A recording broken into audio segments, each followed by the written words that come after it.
그렇게 해서 어쨌든 조직생활 여러 거치셔서 이제 2년 전에 나오시면서 이제 ERA 리서치를 설립을 하신 거잖아요. 개인 리서치 회사예요. 네. 근데 제가 뵀었을 때는 주로 외환시장 전문가셨고 또 이코노미스트였고 이러는데 갑자기 부동산 전문가가 되셔가지고 언론에도 부동산 패널도 많이 나오시고 저도 요즘에 부동산 대학원 다니잖아요. 잘하시고. 제가 방향은 부동산이 맞다고 생각을 하는데 어떻게 이렇게 또 부동산 쪽으로 영역을 넓히 기회가 책을 있었는지. 써야죠. 책. 그 책을 한 권 300페이지, 400페이지짜리를 한번 써보면 아주 치열하게 공부하게 되잖아요. 그때 그 책이 어떤 책이에요? 인구와 투자의 미래라는 책을 2017년에 썼는데 그 책에서 우리나라가 인구 감소가 임박했지만 자산 가격, 특히 부동산 가격은 더 급등할 여지가 있다는 내용의 책이에요. 그 당시로 봤었을 때는 상당히 파격적인 주장이네요. 완전히 정반대되는. 2017년 초였으니까. 왜냐면 그 당시 대부분 우리나라가 인구 절벽 빠지면서 집값이 폭락한다는 얘기인데 이제 정확히 거꾸로 된 얘기를 하셨단 말이에요. 그 이제 KDI에서 나온 유명한 논문을 반박하는 책이었죠. 그 KDI에서 한국의 인구 구성이 이제 앞으로 악화되기 때문에 부동산 시장은 2016년부터 장기 침체 국면에 들어간다라는 그런 논문이 나와서 그게 이제 장안의 화제였죠. 그리고 실제로 제가 국민연금에 있을 때도 또 그 논문이 정말 말이 되느냐를 가지고서 회사 내에서도 논쟁을 벌였던 기억도 있고 그래서 이런 따끈따끈한 이슈에 대한 책들도 한 번씩 쓰고 그래요. 근데 이제 그때 국민연금 다니면서부터 이제 공부를 시작해서 한 2년 공부해서 2015년부터 2년 공부해서 2017년 봄이죠. 3월인가요? 아마 그 책이 나왔을 텐데 나오고 그렇게 폭등할 줄은 저도 솔직히 몰랐고요. 다만 인구가 감소한다고 해서 주택시장이 붕괴된다는 인구 감소 가설은 현실적으로 특히 그 살아있는 실사례 일본뿐만 아니라 전 세계 주요국들이 다 생산활동 인구나 인구가 감소하는데도 불구하고 주택시장이 2012년을 고비로 해서 오르고 있는 일들을 전혀 설명하지 못한다라는 것을 왜 그런가를 파헤친 책입니다. 다시 한번 절판시켰어요. 왜요? 왜냐하면 그 이슈를 다룬 책들은 아무래도 그때 당시의 이슈를 다룬 거기 때문에 그래서 이제 제 책들 중에서 그때 당시에 이슈를 다룬 책이 2권인데 하나는 2017년에 이제 인구와 투자의 미래고 하나는 2020년 봄에 쓴 디플레 전쟁 같은 책들이 그때 그 해의 경제 이슈를 다룬 아주 스팟 보고서 같은 책들이죠. 이게 우리 형님은 책이 지금 집필하신 게 한 열 몇 권 되시죠? 15권 정도. 15권 되니까 이제 이 책은 시의성 떨어졌으니까 절판해 이렇게 이제 약간 배부른 개정판 준비 중입니다. 저처럼 책 한 권 있는 사람은 어떻게 하면 이거 다시 한번 살려볼까 그 생각밖에 없는데 그 책을 제가 그거 추천도 많이 하고 제 블로그에 서평도 열심히 썼던 맞습니다. 책입니다. 제 되게 재밌었어요. 경제의 미래를 알고 있다는 책 서평 써주셨는데 특히 조삼모사 재밌었어요. 그거는 저도 100% 공감하는 게 책을 쓴다는 거는 자기의 바닥을 드러내는 거기 때문에 이거 함부로 책 썼다가는 근거 없이 떠들면 박제됩니다. 그래서 저도 정말 고생했는데 많이 얻었던 것 같아요. 책을 쓰면서 바쁘신 현역일 때는 뭐 힘들 수 있는데 특히 지금 대학원 다니시니까 아직은 힘드시지만 좀 학위 받으시고 시간 되면 꼭 책을 더 써주셨으면 좋겠어요. 아유 감사합니다. 독자로서.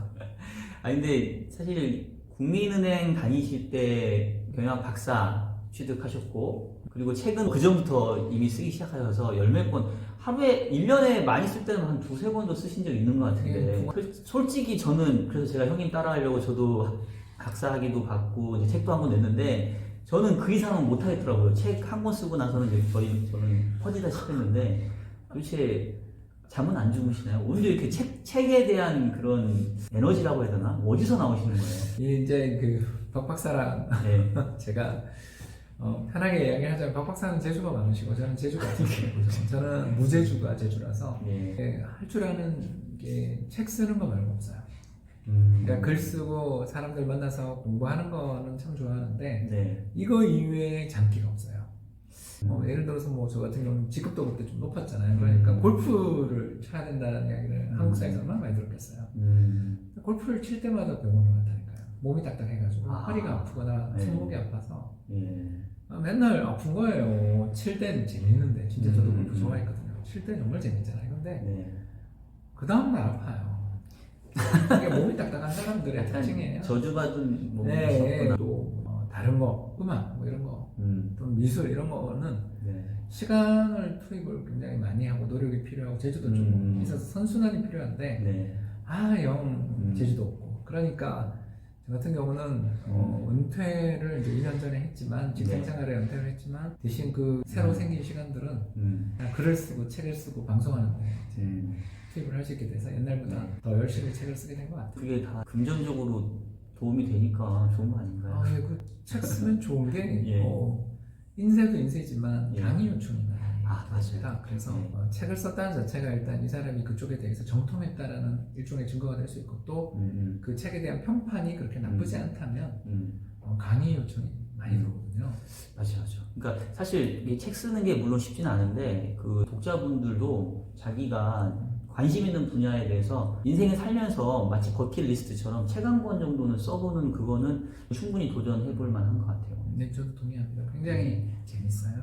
그러니까 만약에 내가 뭐 이런 쪽에 전문 지식이 없다고 한다면 취미도 될 수 있는데 사실 형님이 쓰신 책 중에 보면 그 아드님하고 프랑스 여행기 있으시잖아요. 그러니까 저는 사실 그 책이 제일 재밌었다고 해요. 근데 저는 또 궁금한 게 이제 저도 이제 저희 큰애가 벌써 커가지고 이제 고등학생이 되는데 아들하고 그렇게 막 해외 다니고 이러면 사이가 상당히 좋다는 네, 얘기잖아요. 그렇죠. 그 사춘기 아이들을 둔 이 부모들도 분명히 이 영상 볼 텐데 아드님하고 소통하는 방법? 시간을 많이 보낼 수밖에 없어요. 근데 시간이 없잖아 우리가 지금. 네, 그래서 네. 이제 저 같은 경우는 네. 사실 국민의국 나온 이유 중에 하나가 네. 어떤 일이 있었냐면 일단 주말 이틀은 아들하고 보내거든요. 왜냐면 골프도 안 치고 예. 다른 취미가 없다고 제가 말씀드렸잖아요. 오늘 토요일 화창한 토요일 아침이었어요. 두 아들들을 데리고 제 아들이 둘이거든요. 네. 두 아들을 데리고 동네 뒷산으로 올라가서 거기서 이제 운동기구도 하고 애들 또 이제 그 스트레칭하는 거 이런 거 제가 몸이 안 좋으니까 맨날 재활하고 그러니까 배웠던 것도 가르쳐주고 키 크는 운동이야 이러면 게임도 하고 이러고 놀고 있는데 자꾸 내 주머니가 울려요. 예. 울려서 딱 받았더니 부대중 통화가 7통화 있더라고요. 이게 이제 그 간밤에 금요일 밤에 미국 시장이 뭐 있었던 거지. 그러니까 이제 저야 뭐 이코노미스트니까 회사 와서 일을 하라고 부르신 것 같은데 전화가 그렇게 많이 왔다라는 건 일단 좀 좋은 신호가 아니잖아요. 아니지, 그쵸. 왜냐하면 한 통만 해도 보면 나중에 받아서 바로 할 텐데 네. 그렇게까지 전화가 많이 왔다라는 건 일단 회사 내에서 저한테 전화 거신 분도 되게 힘드셨던 거고. 그렇지. 다 힘든 조직인 거죠 그때가 뭐 아마 성과가 안 좋았거나 그랬겠죠. 그래서 가서 이제 토요일날 씻지도 못하고 저는 바로 산을 내려와서 애들을 이제 택시를 불러서 집에 애들을 데려다 놓으면서 저는 이제 바로 회사를 갔는데 가서 이제 그 일을 했어요. 하면서 이렇게 마음속에 아이들하고 비교는 다시는 없잖아요.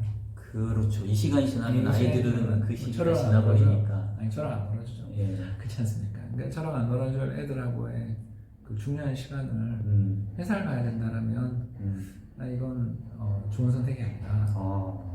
그래서 여러 이유가 있었지만 그 중에 하나가 제가 아까 말씀드린 것처럼 네. 아이들하고 시간을 보낼 수 있게끔 그리고 또 특히 남자애를 가지고 있는 경우는 못 맞춰 놀아주는 수밖에 없잖아요. 그래서 뭐 배드민턴을 치든 축구를 해주든 야구를 하든 산을 타든 네. 그리고 끝난 다음에 확실한 보상. 어떤 맛있는 거 주고 맛있는 거. 또 애기들 뭐 예를 들어 좋아하는 게임이 있으면 그래 오후에는 아빠랑 오늘 목욕탕도 갔다고 했으니까 이제 산에 내려와서 같이 목욕탕 가서 등도 밀어줄 거 아닙니까? 네. 그러고 나면 이제 집에 가서 너 하고 싶은 거 해. 뭐 그리고 이제 저는 회사 출근하기도 하고 그랬었던 거죠. 그 뒤는. 네, 그러니까 더 바쁜 직장으로 옮겼지만 오히려 이제 거기는 저의 통제권이 있습니다. 이해되시죠? 네. 그러니까 제가 여러 조직 내에서 한 사람일 때는 제가 저에 대한 통제권이 얻기가 어려울 때가 가끔 있잖아요. 그런데 그 뒤에 옮긴 회사에서 이제 제가 꽤 직급이 높게 갔으니까 저에 대한 저의 통제권이 있으니까 토요일 날 오전에는 산을 가고 오후에 씻고 예를 들어서 한잠 잔 다음에 토요일 저녁에 회사 가서 일하면 밀린 일을 하면 되는 거니까 그러니까 그런 식으로 자기 통제권을 가지고 있는 게 왜 중요하냐가 여기서 이유가 나오는 게 바로 가족과의 관계를 개선시키는데 같이 보내고 추억을 같이 만드는 것만큼 좋은 건 없는 것 같아요. 그래서 아이와 함께 어디 갔던 기억 그리고 사진, 애가 뭐 화나고 그런 게 있더라도 저런 그런 여러 일들을 겪었던 사이면 끝까지는 안 가지 않냐. 화가 나겠죠. 어떻게 맞아요. 화가 날 수가 있어요. 어떻게 우리나라 교육이라는 게 여러분 다 아시는 것처럼 엉망이잖아요. 압력밥솥 같은 나라 아닙니까? 압력밥솥 같은 나라라고 그러잖아요. 그 뭐 어마어마한 압력으로 사람을 쪄버리잖아요. 공부하는 법을 아는 게 중요한데 우리나라는 그렇잖아요. 여러 이유에서 아무튼 간에 자녀들이 스트레스를 받을 수밖에 없는 세상을 우리는 안타깝게도 만들었고 그 스트레스 받을 수밖에 없는 환경에서 아이에게 뭔가 숨쉴 구멍을 주는 게 우리 아빠들의 역할 아닌가 그렇게 생각합니다. 말씀 들으니까 조금 반성하게 되는데 저는 이제 물리적으로 시간을 내기가 쉽지 않아서 그래서 여행을 가족끼리 가서 그때 조금 집중적으로 하게 되는데 말씀 들어보니까 조금 더 아이들하고 시간을 좀 더 늘려야겠다는 생각이 드네요. 또 우리 박 부장님도 여기 가신 이유 중에 하나가 또 그런 거라고 저도 알고 예, 있는데 맞아요. 저도 그 이유가 큽니다. 자기 통제권 그거 되게 중요한 것 같아요.